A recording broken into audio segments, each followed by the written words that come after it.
No importa lo que te detenga, despierta tus sentidos con la fuerza del tigre y el poder de hierbas aromáticas legendarias. Tiger Balm actúa rápido para calmar, revitalizar y restaurar. Siéntete mejor y vuelve a disfrutar la vida con Tiger Balm. Ser podcast. Buenas noches. ¿Qué seudónimo quieres que utilicemos al principio de la conversación? Miski. Vale. Bueno, arrancamos en el mar. Nos vamos a despedir después en un faro. Siempre os pregunto por vuestra relación con el mar. Creo que contigo tendría que irme a Almería. No sé si a Ciudad Jardín, a esos veranos infantiles. Sí. Entonces cuenta que ¿dónde se va tu cabeza? Siempre que podíamos veraneábamos en lo que era el Zapillo, que ahora que está remodelado con un paseo marítimo precioso. A raíz de los Juegos del Mediterráneo hace 20 años lo remodelaron todo y Almería dio un cambio tremendo, pero sobre todo los revolcones cuando había un poquillo de marejadilla con mis hermanas metiéndose en el agua, saliendo hasta arriba de arena por todos los lados. Y siempre el mar, pescando en el mar, estando cerca del mar. Fíjate, pero pescando en el mar o pescando el río Pedroso en Burgos. O sea, ¿tú dónde pescabas siendo niña? ¿A quién acompañabas? ¿Cómo era ese ritual? Pues era, a mis padres les dio por pescar y entonces compraron una furgoneta que la llamábamos La Pocha, como el juego de cartas, porque en los viajes que hacíamos no había las carreteras que hay ahora. Entonces nos aburríamos muchísimo y jugábamos a la pocha, al juego de la pocha. Sí. Y nos llevaban los fines de semana a pescar. Y en el mar, cuando podíamos, cuando íbamos a Bayona también a veranear, y nos íbamos, mi hermana mayor y yo, íbamos con un pescador, con una barquita de remos, salía y comprábamos. Pescamos unos pececillos que a mí me parece, les llamaban panchitos, no sé cómo se llamarán de verdad, qué raza o qué tipo, pero pescamos en el mar y en el río, pero fundamentalmente de caña, de río. Bueno, vamos a volver a Madrid. Entonces me gustaría que me dijeras a qué huele, si yo te digo esto, o a qué olía el cuarto de la plancha del hotel de tus bisabuelos, ese cuarto de la plancha donde a veces os dejaban pasar. O sea, ese olor, si yo ahora te pregunto, ¿cómo lo describirías? Era a sábanas limpias. Si hubiera, que no lo sé, en aquel entonces, suavizante, olería suavizante que le ponemos a la ropa para lavarlo. Y ese olor de ese cuarto era entrar y claro, imagínate en un hotel, las sábanas todos los días había que lavarlas. Y eran hileras de sábanas, o sea, se formaba una especie de laberinto. En vez del suelo hacia arriba, de arriba hacia abajo, y eran sábanas blancas y tú te metías y allí jugábamos mi hermana y yo. Es un hotel que estaba en la Puerta del Sol. ¿Ya no está abierto ese hotel, el hotel americano? Yo creo que no está abierto. Luego pasó a llamarse hostal, porque hotel tiene la consideración de si es el edificio entero. Pero ahí he pasado yo las mejores navidades de mi vida, porque es donde habitualmente ponen ahora las cámaras para hacer la retransmisión de las uvas. ¡Ay, qué bueno! Sí. Pero mi madre nos dejaba, a mi hermana mayor y a mí, que fuimos las que más vivimos del hotel y las travesuras del hotel, y con las cajas de alhajas, que eran bisutería, que nos dejaba mi abuela para que nos entretuviéramos, y con las colchas viejas de los huéspedes, pues nos hacíamos colas y íbamos como princesas por los pasillos. Bueno, debía ser muy divertido aguantarnos a las dos, a mi hermana y a mí. Has hablado muchas veces de no tener dos abuelas, sino tres, y has hablado de tu tía, de tu tita. Tita. ¿Es ella quien te dijo el mundo es para intrépidos? No, esa fue mi tía, la hermana mayor de mi madre, que luego tuvo Alzheimer, y ella fue la que me dijo el mundo es de los intrépidos. Y eso ha sido un lema en mi vida. Yo no he dejado de hacer una cosa, no me he arrugado, porque he dicho, bueno, yo lo intento por lo menos, luego si sale bien y si no, pues oye, por lo menos lo he intentado. No quiero quedarme con el come de no haberlo intentado. Sí. Fíjate, ¿te acuerdas de esa frase como un lema que has mantenido en tu vida que te dijera tu tía, ¿no? Sí, eso me ha marcado la vida, sí. Vamos a ponerte una peli. Vale. Todo trabajo tiene algo divertido, y si encontráis ese algo, en un instante, ¡chap!, se convierte en un juego. Y divertiros lograréis, mejor si así lo hacéis, el ser feliz, un truco es al fin. Con un poco de azúcar, esa píldora que os dan, la píldora que os dan pasará mejor. Si hay un poco de azúcar, esa píldora que os dan, satisfechos tomaréis. Es monísima. ¿Quién te iba a decir a ti, cuando veías esta peli de pequeña, pues no sé si la viste en cine o cómo la descubriste, que la palabra juego iba a tener luego tanto que ver en la vida. con tu vida profesional. Fíjate, este fue el primer libro que yo tuve en mi vida. Me lo Mary regaló mi Poppins. abuela con 6 años, cuando cumplí 6 años, y luego la película, que yo la he visto, ya me la sé de memoria, pero me parece como es volver a la infancia feliz, y luego efectivamente el juego y lo que han supuesto los juegos en mi vida. Esa frase, ¿no? Sí. Si encuentras lo que te gusta en el juego, Exacto. serás feliz toda la vida. ¿Tú has sido Exacto. feliz toda la vida? Toda la vida. Dedicándote al trabajo que me he al trabajo dedicado que te has dedicado. y a la especialidad que me he dedicado. Bueno, enseguida voy a preguntarte por qué te has puesto Miski, quién está detrás de este seudónimo, pero has hablado ya del periodismo. Sin embargo, yo te voy a poner un sonido que tiene que ver con tus estudios y tiene que ver con un juego. Has hablado de la pocha, pero yo creo que te tiraste muchas tardes y quizá muchas noches jugando a esto.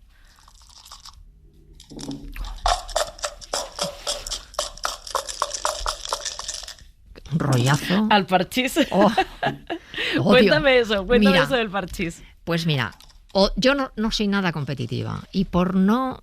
Que mira, que es que no como, que tiren, pero que te van a comer, pues que me coman. ¿Pero cuándo jugabas al parchís? Jugaba al parchís en las noches de guardia en la clínica Ruber de Juan Bravo, porque trabajaba de 10 de la noche a 8 de la mañana en la UBI para pagarme la carrera. Para pagarte la carrera. Exacto. Vale, ¿qué te enseñó estar tan cerca de la vida y la muerte siendo tan joven y trabajando en la UBI? Pues me creó muchos conflictos religiosos porque no sabía todo el aspecto metafísico de la muerte, de cuándo estás viva y cuándo estás muerta. Entonces había veces cuando teníamos algún paciente que tenía una parada, estábamos haciendo la recuperación, la rehabilitación, intentando ponerle todo tipo de medicación que nos decían los médicos, y cuando ya llevaba un rato decía, bueno, ya, vamos a dejarlo. Entonces yo veía al monitor que allí hacía pum, pum, pum, pum, y de repente, oye, que sigue monitorizado, que sigue latiendo el corazón. Bueno, me decía, no, Paloma, no, ya no hay nada que hacer, es que el corazón es un músculo y tiende a hacer lo que ha hecho toda su vida, y de repente hay latidos sueltos. Entonces yo me preguntaba, bueno, este señor ya ha fallecido, o esta señora, ¿nos oye? ¿Está oyéndonos? Luego te das cuenta, por ejemplo, todos allí estaban desnudos, con una sábana. Daba igual que fueras un banquero multimillonario que un labrador con unas arrugas de medio dedo quemado por el sol, porque todos lo único que quieren en ese momento es tiempo. No quieren ni posesiones, ni barcos, ni dinero, ni joyas, ni un reloj de no sé cuántos. Solo quieren tiempo. Entonces te das cuenta de lo rápido que se va todo, de lo imprevisto, de las cosas más raras por las que enferma la gente de la manera más súbita y más inesperada, sin a lo mejor estar bien por la tarde y por la noche estar camino del Ruber o de cualquier otro hospital, y de lo fugaz que es y de lo que hay que aprovechar, y sobre todo intentando no ser mala gente, sino buena gente, porque luego aquí se va a quedar todo, Mara. Aquí se va a quedar todo, y dices, mira, vamos a disfrutar de lo que tenemos, y sobre todo del tiempo y de la vida que tenemos, y del físico que tenemos, y de las personas que tenemos alrededor, porque no sabes cuando salgamos de aquí qué nos va a pasar ni lo que vamos a durar. Entonces, en ese sentido, yo tengo las maletas hechas siempre y estoy en paz conmigo misma y con los demás, de manera que el día que palme, pues espero dejar la cosa un poquito mejor de lo que me lo he encontrado. ¿Por qué Paloma del Río se ha puesto Miski de seudónimo? Porque así me llama mi hermana la pequeña. ¿Y por qué? Pues Miski. porque había muchas palomas en mi clase, entonces cuando no era paloma, no sé qué tal, y entonces mi hermana dice, Palomiski. Y entonces, Palomiski, qué entonces bueno. al final me dijo Miski. Entonces así mi hermana siempre me llama Miski, Misquita, así. A ver, Paloma del Río, verano del 86, tu primer verano de prácticas en televisión española, entras para no salir. Exacto. En 30 y pico años. Tú no lo sabías por entonces. No. Tú entrabas a Televisión Española, la única televisión en aquellos tiempos. ¿Cómo fue aquel verano del 86 que tú divertido, recuerdes? Muy divertido. Es que mira, había un mundial de fútbol, hubo mundial de natación. Yo le pedí, como trabajaba de noche, dormía por la mañana, y entonces le pedí a Julián García Candau, que era el director de deportes entonces, que primero ya se extrañaron de que una mujer quisiera hacer deportes, pero yo le pedí que, como trabajaba noche sí, noche no, y dormía por la mañana, que si podía hacer la beca por la tarde. Y no, ningún problema. Y bueno, pues a lo que me dijeran.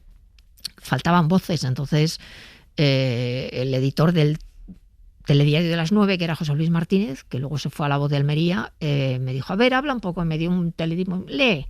vale, venga, ya te puedes ir a leer. Entonces, a partir de ahí, pues parece ser que la voz funcionó y la voz ha seguido funcionando mucho tiempo. Es que es una voz, claro, ahora todo el mundo te conoce físicamente, pero durante muchos años solo teníamos la voz de Paloma del Río. Sí. A mí lo que siempre me ha llamado la atención es cómo te preparabas tú para retransmitir gimnasia rítmica, gimnasia artística, patinaje, esquí, porque son deportes que para contarlo tienes que aprenderlo, ¿no? Tú, de fútbol sabe casi todo el mundo. Tú pones a cualquiera que está ahora mismo en Gran Vía a retransmitir un partido, mejor, peor, pero todo el mundo sabe cómo son esas jugadas, no sé qué. Pero claro, en tu caso has retransmitido y has contado al espectador y a la espectadora deportes que yo no los quiero llamar minoritarios, pero bueno, que no son el fútbol ni el baloncesto, y para eso hay que prepararse y explicarnos qué es un aro, cuándo sube uno, ¿no? Cuándo tiene que subir, cuándo no, cuando lo está haciendo mal, cuando lo está haciendo bien. ¿Cómo hacías eso? Pues estudiando, porque mira, yo pensé, pardilla de mí, que en quinto, que fue el último, en quinto de carrera, hice el último examen que hice de la carrera fue uno de periodismo internacional. Y dije, menos mal, ya he terminado de estudiar. Vaya equivocación. Porque claro, el primer torneo que tuve que hacer fue uno de tenis de mesa. Y mira, suerte que había estado federada en la Federación de Madrid de Tenis de Mesa, que jugamos en el Palacio de los Deportes, y me sabía el reglamento. Pero una cosa es saberte el reglamento como jugador y otra cosa es para contárselo al personal. Lo escuchado, sabes que lo estaba escuchando esta tarde, lo de Sevilla, ¿no? Los jugadores han dejado las pelotas en la red. ¿Cómo se retransmite el tenis de mesa, no? Que bueno, el ping-pong, que es tenis de mesa el nombre oficial, pero clon, claro. Pero ¿cómo? O sea, eso es lo primero que haces. ¿Cómo te lo montas? Pues yo estaba asustadísima, porque es que no sabía ni que había productores que te organizaban el viaje. Decían, pero ¿cómo voy a Sevilla? Bueno, no te preocupes, que esto te lo organizan. Y ya te vas, y vas con todos, o vas en avión, o vas en coche, como quieras ir. Pero sobre todo lo que aprendí es a callarme en las retransmisiones, porque en las retransmisiones de radio no tienes imagen, pero en las de televisión sí. Entonces yo prefiero que me echen de menos a que me echen de más. Pero yo le tengo que contar a la gente lo que veo. Y explicarlo. O sea, contarlo y explicarlo. Claro, y la gente me dice, ¿pero cómo lo ves? Digo, pues primero tengo el ojo entrenado y me anticipo y conozco a las jueces y ya las conozco mucho. Ya sé por dónde van y ya esto es como lo de Eurovisión. Ya sabes quién va a votar a quién y cuánto le va a dar. Es a base de estudiar, pero yo pensé, pero qué ilusa. Pensé que en quinto había dejado de estudiar y me he pasado la vida estudiando. Y te faltaba estudiar toda tu vida, o sea, te quedaba toda tu vida por estudiar. Supongo que tienes un recuerdo maravilloso de Atlanta. Sí, año 1996. Muy bien. No me dirán que no, los lanzamientos de estas gimnastas no son mucho más difíciles que los de muchas otras gimnastas. Fíjense, si nos ponen alguna repetición, cómo recogen ellas normalmente de espaldas al aro. Este es un lanzamiento de máxima dificultad. Están todas las gimnastas. Uno de los elementos en cascada tienen que hacerlos. Aquí rápidamente Marta Baldós se incorpora al final.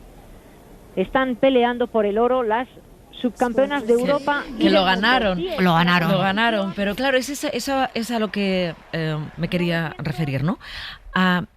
Una cosa es verlo y contarlo, otra cosa es que tú retomes y nos lo expliques. Exacto. Por ejemplo, si yo veo el aro, si las gimnastas están jugando con el aro, yo no me doy cuenta de que lo están recogiendo de espaldas. Claro. Entonces necesito que Paloma del Río lo diga, me lo explique y además haga la comparativa con otros ejercicios que hemos visto de otros países, ¿no? Es que mira, para eso valen mucho las repeticiones. Yo normalmente siempre he respetado tanto en la gimnasia como en el patinaje la música, porque la música forma parte de la coreografía y de la historia que te quieren contar los deportistas o las deportistas. Y siempre me he callado manchando poco la música. Y luego en las repeticiones, hasta que sale la nota, tienes 2 o 3 minutos y además con planos cortos, con planos más lentos. Por ejemplo, el patinaje sirve mucho porque un buen ejercicio malo depende de la posición de la cuchilla. Y mira tú la cuchilla de una bota que es que apenas ni se ve. Entonces depende de la posición de la cuchilla.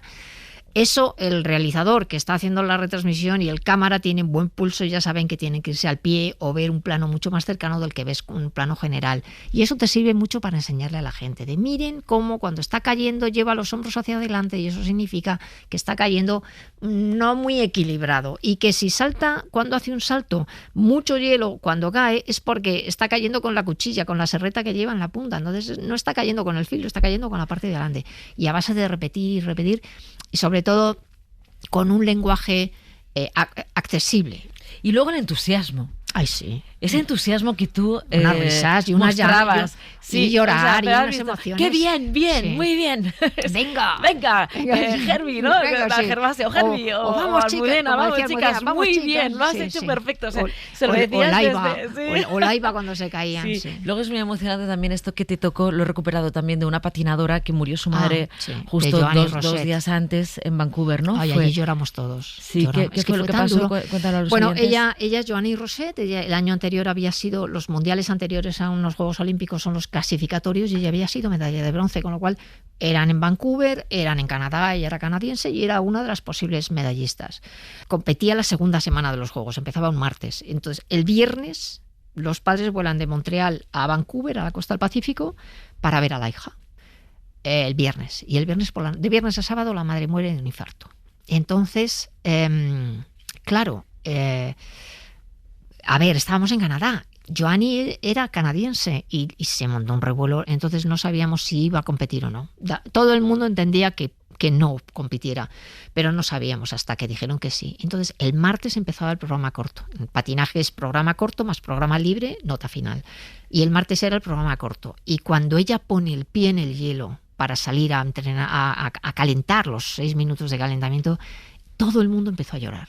Todo. Yo lloraba, a mí no me llegaban las palabras a la boca. Así lo retransmitías. Salir a competir con esa sangre fría y esa cabeza, evidentemente, vaya palo para ella. Está llorando, Olaya llorando, y aquí estamos llorando todos. Ya lo siento, yo no debería. Es que no puedo ver. Es esta verdad que tiene la voz. Es que si oyes por detrás, vamos, Joanny, que le dicen, estaba Samaranch, Juan Antonio Samaranch estaba a mi lado y estaba llorando. Es que, Sí. Es que fue tan tremendo. Y ella en ese programa corto lo hizo maravillosamente. Bueno, yo la vi, dije, uy, qué entera está, termina y tal. Se marcha, le dan la nota y a los 2 días era el programa libre. Y ya cuando acaba el programa libre, ella saluda, acaba la música, saluda. Entonces cuando rompe a llorar, como aguantando la tensión, al final fue medalla de bronce. Y a los 2 o 3 días de acabar los Juegos ya trasladaron el cadáver, el cuerpo a la zona de Montreal, y encima iba la medalla. Era una cosa tremenda. Pero yo creo que humanamente todo el mundo entendió que aquella niña, si no lo hubiera hecho bien, no hubiera pasado nada, se hubiera llevado el mismo. Pero son de estas cosas que pasan en el mundo del deporte, que son tan emotivas y que te enseñan tanto. Y luego yo creo también que cuando no hablamos de fútbol o de tenis o de baloncesto, sino que hablamos de otros deportes de altísimo nivel, el esfuerzo que supone para los padres, Bueno, sí. para las familias, o sea, cuando no cuentas con el dinero que cuenta un club de fútbol o un club de baloncesto, sino que empiezas a llevar a la niña a clases de gimnasia rítmica, de repente eso parece que funciona.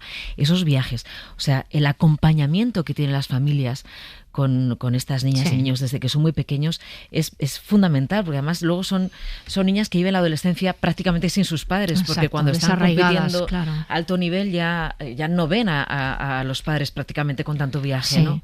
Claro, es que este eso tipo de deportes tú sabrás mucho. Muchísimo. Mira, este fin de semana he estado con Almudena Cid y hablábamos de eso, precisamente del desarraigo que supone para las niñas, que empiezan como un juego en una actividad extraescolar y van bien, hasta que de repente te las llevan al CAR de Barcelona o al CAR de Madrid con 17 años, fuera de tu ambiente, de tus padres. También hay que tener cabeza para aguantar aquello. Pero además, el peaje económico, profesional, personal, familiar, la de cosas que te pierdes. Si no eres de la ciudad, no tienes amigos. Yo me acuerdo un año a Ona Carbonell, que estaba aquí en el CAR de Madrid entrenando, que un domingo por la tarde dijo, ¿me puede alguien llevar a Madrid a dar una vuelta? Y yo me acerqué con el coche, cogí a Ona y venimos a Madrid a dar una vuelta porque están como aislados, o sea, están como si fueran cartujos o cartujas dedicadas a su deporte, pero necesitan vida y psicológicamente también lo necesitan. Pero es un viaje muy grande, muy angre, y además eso que tú dices, todo el aporte económico que hace la familia en un primer momento, a veces ellas se lo devuelven, porque yo me acuerdo de una gimnasta de rítmica que no se quería retirar porque su madre era limpiadora de escaleras, y entonces ella, con la beca que tenía, le ayudaba a la madre para que la madre pudiera tener un poquito de mejor vida.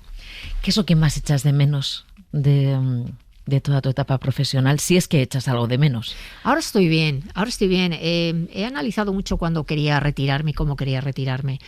Echo de menos los Juegos Olímpicos, pero creo que en un momento determinado yo relevé y me tienen que relevar. Esto es ley de vida. Y entonces, pues disfruto del deporte ahora como espectadora, y el año pasado vi los Juegos de París a la carta, ¿no? De, oye, mira, ¿me apetece? No, pues me voy a la playa. O sea, sin tener...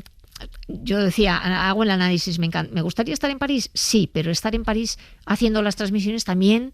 El bagaje de los nervios, de los autobuses, de correr, de que no llegas, de que prepararte, de mal comer, mal dormir. Y entonces dices, ¿quiero esto?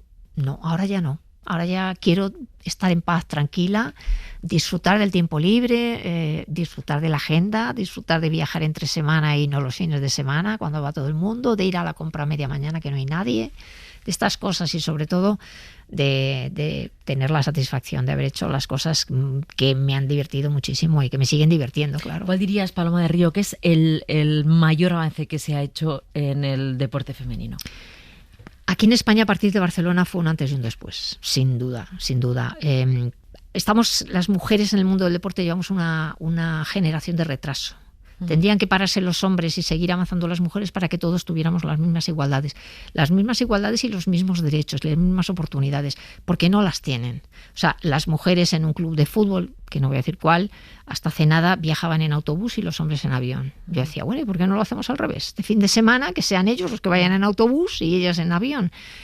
Los peores horarios siempre los tienen ellas, equipaciones, dietas. O sea, imagínate, la Copa del Rey y de la Reina, pues me parece que fueron 180.000 euros el salario mínimo que cobra un jugador de la Liga Profesional de Fútbol, el mínimo, y ellas es 22.000 euros. Entonces, claro, hay una diferencia todavía. Ya no te digo nada cuando están en esas carreras populares y a ellos les dan 1.000 pesetas y a ellas les dan una Thermomix o yo qué sé, un bikini, cosas de este tipo que afortunadamente pues de este tipo de cosas ya no aparecen porque la gente se les echa encima, pero bueno, todavía queda mucho por hacer, mucha visibilidad que darle. Los medios de comunicación tenemos que hacer un esfuerzo por sacar el deporte a la luz y sacarle y contarlo y mimarlo. ¿Tú imaginas alguna vez, Paloma del Río, competiciones mixtas? Por ejemplo, un equipo de fútbol mixto con hombres y mujeres. No es posible por la fuerza. Porque el físico, mira, en muchos clubes, en el Movistar de baloncesto, en Estudiantes, vamos, o en el Atlético, la escuela que tienen en Majadahonda, en el Cerro del Espino, hasta los 8 o 9 años juegan juntos, niños y niñas, pero claro, luego empiezan a desarrollarse, los niños tienen mucha más fuerza que las niñas, entonces a lo mejor una carrera, un sprint de un chico es mucho más rápido, las chicas no tendrían las mismas oportunidades, pero hay deportes, por ejemplo, la natación sincronizada, claro, natación sincronizada, un exitazo total. Y la rítmica está reivindicando, porque es el único deporte olímpico que no, si tanto hablamos de igualdad, pero igualdad de ida y vuelta. Y los chicos, aquí en España hay un nicho, hay un grupo de chicos que vienen a competir a España, pero además por ejemplo, he estado en Almería hace 3 semanas en el Campeonato de España masculino y vienen de Grecia, han venido de Italia, de Francia a competir porque en sus países no tienen competición masculina de rítmica. Entonces dices, hombre, si la natación sincronizada lo ha conseguido, ¿por qué no podemos en la rítmica? Hay un inconveniente, que la natación tiene a favor a la FINA, la Federación Internacional, mientras que la gimnasia tiene en contra a la Federación Internacional de Gimnasia, porque sigue todavía muy dominada por los países del este, especialmente de Rusia, y Rusia no ve la gimnasia rítmica masculina, no la contempla. Y los 2 países pioneros hemos sido Japón y España. Bueno, vámonos a un faro, Paloma del Río. Me gustaría que me dijeras con quién te gustaría encontrarte o reencontrarte o estar. ¿Y qué música sonaría en ese faro? Pues a mí me encantaría... Bueno, yo qué sé, es que hay tanta gente con la que me gustaría encontrarme en un faro, con alguien que me hiciera reír, ha habido mucha gente que me ha hecho muy reír, pero con alguien, ¿tiene que ser con nombre y apellidos? No, lo que tú quieras. No, puede ser, mira, pues sobre todo con la gente con la que me he reído, con la que la vida es fácil. Entonces hay gente que te hace la vida más complicada y hay gente que te hace la vida fácil, pues con toda esa gente que... ¿Y qué canción pondrías para ese Dancing encuentro Queen. tan animado? Yo siempre pongo Dancing Queen, esa es la canción que a mí me sube el alma y además hay estudios que hacen que los primeros que han hecho, que los primeros compases de Dancing Queen animan a la gente y en una discoteca salen a bailar todos. Paloma del Río, muchas gracias. Muchas por haber gracias. estado esta noche en el Faro. Muchísimas Muy gracias a amable. vosotros.